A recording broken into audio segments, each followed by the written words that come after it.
Ahojte všetci pri druhej epizóde Coffee Talks with Donča. Dneska sa pripravte na poriadnu dávku emócií, pretože sa budeme rozprávať o filmoch, ktoré oslavujú ženské priateľstvo, ale zároveň sú naozaj veľmi dojímavé, takže podľa mňa pri nich miniete niekoľko vreckoviek. Vybrala som niekoľko titulov, ktoré mňa osobne zasiahli a ktoré podľa mňa najlepšie vystihujú to silné puto medzi kamarátkami.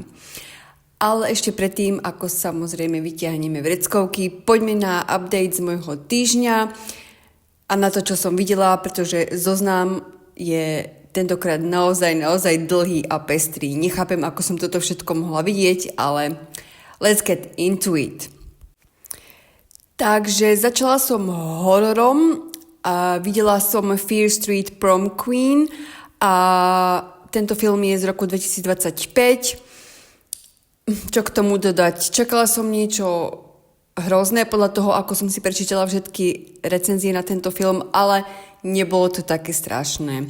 Je to samozrejme film, povedala by som, pre Gen Z, takže ak patríte do tejto vekovej kategórie, tak si ho podľa mňa môžete pozrieť. Je to slasher, ale podľa mňa je to skôr taká komédia, paródia, než taký poriadny, typický horor. V tejto téme sa niesol aj film There is Someone Inside Your House.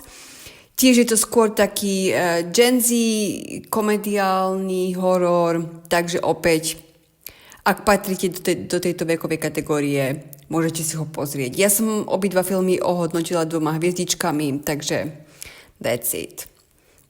No potom som videla film Self-Reliance, v ktorom hrá herec zo seriálu New Girl. Čakala som trošku niečo viac.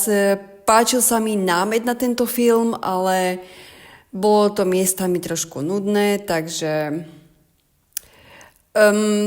čakala som viac o thrilleru, drámy a toto bola skôr opäť taká komédia, takže nič moc. Áno, ešte som zabudla na jeden horor, ktorý som videla tiež z minulého roku. Je to Hard Eyes. Tiež patrí do tejto kategórie Gen Z, takže opäť som ho ohodnotila 2 hviezdičkami. Nebolo to strašné, ale keď už sa povie horor, tak sa musím poriadne báť a toto bola opäť taká komédíka, no. Videla som aj stredoškolskú rebelantskú komédiu Moxie z roku 2021, kde si hlavná hrdinka vlastne vytvorila vlastný magazín, feministický magazín. Bolo to fajn, niečo také trošku osviežujúce, ale samozrejme nič na Oscara. Z novších vecí som videla People We Meet on the Vacation, čo bola veľmi príjemná adaptácia knihy. Bola som veľmi rada, že som neprečítala knihu, pretože by som mala asi veľké očakávania. Opäť bola to romkom, nenadchne, ale nie je to ani nič strašné, takže ak potrebujete niečo oddychujúce, určite odporúčam. Na Netflixe vyšla nový seriál, ktorý sa volá Time Flies. Myslím, že je to z Južnej Ameriky, Argentína, niečo také. Malo to 6 častí. No čo vám poviem. Bolo to horšie ako telenovela, takže môžete si to pozrieť na vlastnú zodpovednosť. Pokračujeme v seriálových novinkách. Videla som His and Hers. Tento seriál veľmi odporúčam.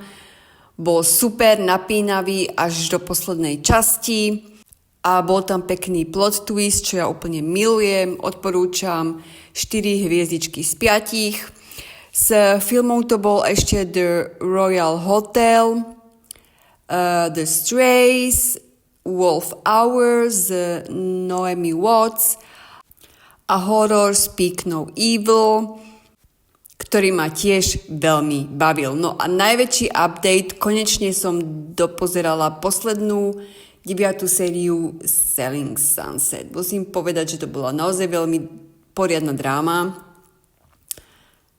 A ale ja milujem drámy a myslím si, že keď pozeráte tieto reality shows, trashy reality shows, tak jediné, na čo sa chcete pozerať, je naozaj dráma. Takže ja už iba teraz čakám a som zvedavá, či potvrdia aj 10. sériu, pretože po tomto finále chcem a potrebujem vidieť, čo sa bude s týmito dámami diať. No, ale už nebudeme kecať o tomto, poďme na hlavnú tému a moje najobľúbenejšie filmy o ženskom priateľstve. Ja si myslím, že téma ženského priateľstva je vo filme veľmi vďačná, pretože veľmi často vidíme len ako ženy proti sebe bojujú, majú svoje nepriateľky a tieto filmy podľa mňa krásne ukazujú bezpodmienečnú podporu a spoločné prekonávanie tých najťažších životných situácií. Ja som vybrala, samozrejme filmov je 1 1500 000, ale ja som vybrala iba niekoľko a tie, ktoré vo mne zanechali nejaké tú stopu, alebo také, o ktorých som potom aj dlhší čas nejako premýšľala. Takže prvý film, na ktorý sa vrhneme takto z hurta, je starší film, je z roku 1988 a volá sa Beaches. Ospravedlňujem sa, že neviem slovenské ani české názvy, takže si ich prosím vás pozrite na ČSFD, pretože ja všetky filmy pozerám vlastne v angličtine, v originálnom znení a aj čítam v angličtine, takže sa ospravedlňujem za všetky anglicizmy, ktoré v tomto podcaste používam. No, o čom je film? Takže tento film sleduje príbeh dvoch žien, Hillary a Sissy, ktoré sú vlastne ako oheň a voda, pretože sú veľmi rozdielne. Jedna je dcéra bohatej rodiny a druhá je vlastne taká ambiciózna umelkyňa z chudobnejších pomerov. No a celý film vlastne mapuje ich priateľstvo, ktoré trvá od ranného veku až, neviem, nejakých 30-40 rokov možno, kde si prejdú svadbami, rozvodmi, úspechmi, ale aj hlbokými pádmi. Na jednej strane sledujeme Hillary, ktorá sa snaží naplniť vysoké očakávania svojej právnickej rodiny. Začal čo Sissy bojuje o každý jeden kúsok na Broadwayi, až kým sa s nej nestane obrovská hviezda. Samozrejme, ich vzťah prechádza rôznymi fázami obdivu, ale aj žiarlivosti a zapletka nastáva aj vtedy, keď sa obe zamilujú vlastne do toho istého muža. Nechcem veľmi veľa spoilovať, ak si chcete tento film pozrieť. Tento film podľa mňa krásne ukazuje, že priateľstvo nie je statické, ale že sa vyvíja cez hádky, pády, ale aj zmierenia. Emócie tu naozaj vrcholia. A no pozrite si ho, naozaj ho odporúčam. Je to starší film, ale o to viac je naozaj autentickejší. I love it. Druhý film z môjho detstva, Oh my God, môžete hádať, kto to je. Áno, je to film Spice World z roku 1997. Samozrejme, o čo ide, o skupinku Spice Girls. Áno, ako už viete, bola to úplne moja najobľúbenejšia skupina, na ktorej som vyrastala. A keď tento film vyšiel, tak to bol pre mňa úplne že splnený sen. No, vlastne o čo ide. Ak ste tento film nevideli, takže ide vlastne o 5 kamarátoch, úplne odlišných osobností, áno, Spice Girls, Mel C, Mel B, Jerry, Emma a Victoria, ktoré sú akurát na globálnej sláve a ide vlastne o to, že sa snažia zvládnuť tlak ich slávy počas 5 bláznivých dní pred koncertom v Royal Albert Hall. Sledujeme ich život v tomto slávnom poschodovom autobuse, ktorý je úplne ikonický, milujem, chcela by som taký mobilný domov. Anyway, dievčatá čelia dotíravým paparácom, nátlaku bulváru, ktorý sa ich snaží zdiskreditovať. No a samozrejme aj managementu, ktorý ich chce kontrolovať na každom kroku. Samozrejme je tam veľmi veľa humorných cien, kde stretnú napríklad mimozemšťanov alebo sa učia slušnú etiketu. A podľa mňa tento film krásne ukazuje silné puto kamarátok aj v tom najbláznivejšom svete showbiznisu a vlastne ukazuje, aké dôležité je mať niekoho, kto vás pozná už od začiatku, ešte predtým, ako ste boli slávni. Ďalší film z môjho detstva, Bend It Like Beckham z roku 2002. Dej nás zavedie do prostredia indickej komunity v Londýne, kde mladá Jess túži hrať futbal. Napriek tomu, že jej konzervatívna rodinka z nej chce mať vzornú nevestu, ktorá vie variť a ovláda všetky tradičné hodnoty. Ona ale samozrejme nechce a vlastne trénuje tajne v parku futbal, kde si ju všimne Jules a privedie ju do miestneho dievčenského klubu. Odvtedy začneme sledovať ich postupné zbližovanie, pretože obidve sú vlastne také outsiderky vo svojich vlastných rodinách. Pretože aj Jules bojuje so svojou vlastnou matkou, ktorá chce, aby bola viac ženská a na druhej strane Jess musí klamať svojich rodičov, aby mohla vôbec hrať futbal a obuť si kopačky. Tento film krásne zachytáva ich spoločnú radosť na ihrisku, ale samozrejme aj konflikty, keď sa obe zamilujú do svojho trénera. Aj. No a samozrejme tu potom nastáva otázka, či je dôležitejšia individuálna túžba alebo ich vzájomné puto. Je to vlastne krásna ukážka toho, ako sa dve kamarátky našli aj v prostredí, ktoré im vlastne nefandí. A je to naozaj, no ja sa musím priznať, že ja som bola úplne dojatá a aj keď futbal nie je absolútne moja šálka kávy, ale tento film je krásny, takže odporúčam. Pri mojej obľúbenej nostalgii zostaneme, pretože sa pozrieme na film Crossroads z roku 2002. Áno, je to ten film, v ktorej hľa hlavnú úlohu Britney Spears, za ktorú dostala vtedy zlatú malinu, ale podľa mňa buďme úprimní, nebolo to vôbec také strašné. Britney nie je herečka, buďme úprimní, je viac speváčka, ale ja som si tento film vtedy naozaj užila a dokonca som bola na ňom v kine. Haló! Takže o čo vlastne ide? Ide o 3 kamarátky z detstva, Lucy, Kit a Mimi, ktoré sa po maturite vydajú na road trip naprieč USA. No a vlastne počas tejto cesty nastáva moment, kedy sa všetky 3 s niečím priznajú. Mimi je v skutočnosti tehotná a uteká pred realitou, keď zistí, že jej snúbenec nie je tým, za koho ho považovala. No a Lucy hľadá matku, ktorá ju pred rokmi zavrhla.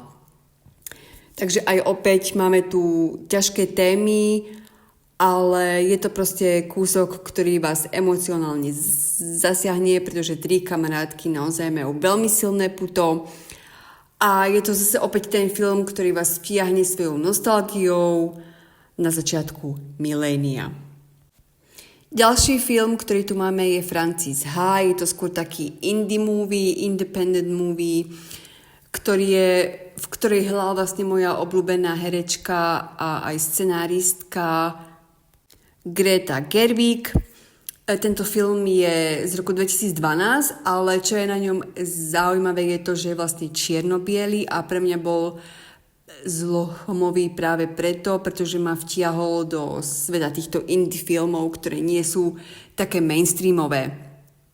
No, o čo ide? Francis a Sophie sú najlepšie kamošky a vlastne ich vzťah je celým jadrom tohto celého filmu. Film nás prevádza životom Francis, ktorá je vlastne neustále v pohybe, proste jej agenda je plná ale len málo kedy niekam skutočne dorazí. Bývajú so Sophie v Brooklyne, čo je opäť ikonické, pretože I love New York. Ale idylka sa naruší vtedy, keď si Sophie nájde lepší byt a snúbenca. Francis sa samozrejme vtedy cíti ako tretie koleso na voze a stále si navráva to, že ich priateľstvo je prioritou. Samozrejme, že to tak nie je a sledujeme jej osamelé večere a trápne rozhovory na večierkoch, ako aj zúfalý výlet do Paríža, kde prespí iba 2 dni. Áno, miestami je to taký smutný film, pretože ide o smutnú fázu dospievania, kedy si vlastne uvedomíte, že vaša najlepšia kamarátka už nie je k dispozícii 24/7, ale uvidíte, ako to všetko skončí. No, nebudem vám moc prezrádzať.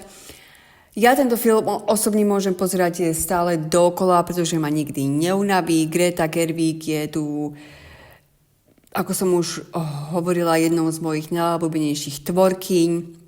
A pre mňa tento film zostane môjim comfort movie, ktorý mi otvoril dvere ku nezávislej kinematografii. Prepáčte. Predposledný film, na ktorý sa pozrieme, je Joyride. Tento je trošku novší, čo vidno aj na vizuálnej stránke. Už to nie je také charizmatické ani autentické. Obraz je tip-top. Tento film je z roku 2023 a sleduje kamarátky, ktoré sa vydajú na šialenú cestu do Číny. Keďže Audrey bola adoptovaná, tak sa snaží nájsť svoju biologickú matku a taktiež sa chce snažiť o kariérny postup v prestížnej právnickej firme. No, celý film je vlastne o kamoškách z detstva. Ako som už hovorila, hlavnou hrdinkou je Audrey, ďalej je tu jej kamoška Lolo, Dead Eye a bývalá spolužiačka Cat. Táto celá cesta do Číny je plná chaosu, je to vtipné, je to zábavné, humor, ale aj bizarné scénky. No proste je to taký comfort film, ktorý si môžete pozrieť v sobotu alebo v piatok večer. Najlepšie na tom je, a pre mňa je tento film stelesnením priateľstva hlavne kvôli hlbokému emocionálnemu záveru, kedy sa komédia zmení na takú hlbokú drámu o identite a ukazuje, že rodina nie je len krv, ale ľudia, ktorí pri vás stoja. To len tak na záver, taký point. No a posledný film, ktorý tu máme, je film Booksmart, kde Amy a Molly sú dve brilantné študentky, ktoré celú strednú školu venovali iba učeniu. Ale samozrejme v posledný večer prichádza vzrat, pretože zistia, že aj tí, ktorí žúrovali, sa dostali na tie isté školy a začnú mať pocit, proste, že im niečo ušlo. Takže sa vydajú na cestu po New Yorku v snahe nájsť adresu bajnej slávnej Nickovej party, ale samozrejme, že cestou sa zapletú s výstrednými spolužiakmi, vyskúšajú rôzne drogy, zažijú dramatickú hádku priamo uprostred ľudí. Ale samozrejme najsilnejším prvkom tohto filmu je ich vzájomná dynamika. Proste je to taký typický stredoškolský film zo stredoškolského sveta, americká high school, ale ich vzájomné komplimenty a bezpodmienečná podpora sú presne to, čo každá z nás v živote potrebuje. Takže si naozaj poplačte pritom od smiechu, ale aj od dojatia nad tým, ako sa skončí táto ich veľká životná etapa. Yes, máme to! Samozrejme, ako som už hovorila, týchto filmov o ženskom priateľstve je oveľa viac, ale ako už vidím, tak keď som 20 minút a bolo by to nadlhšie, takže mi určite dajte vedieť, ktoré sú vaše obľúbené filmy s touto tematikou. No, aby sme sa dostali ku záveru a k tomu, čo aktuálne sledujem a pozerám, takže ako som už hovorila na začiatku, skončila som s 9. sériou reality show Selling the Sunset a akurát som začala pozerať Selling the OC, som na prvej sérii, ale nejako ma to nebaví tak ako Selling the Sunset. Neviem sa stotožniť s účinkujúcimi, neviem, možno po prvej sérii to bude lepšie, takže uvidíme, dám tomu ešte šancu.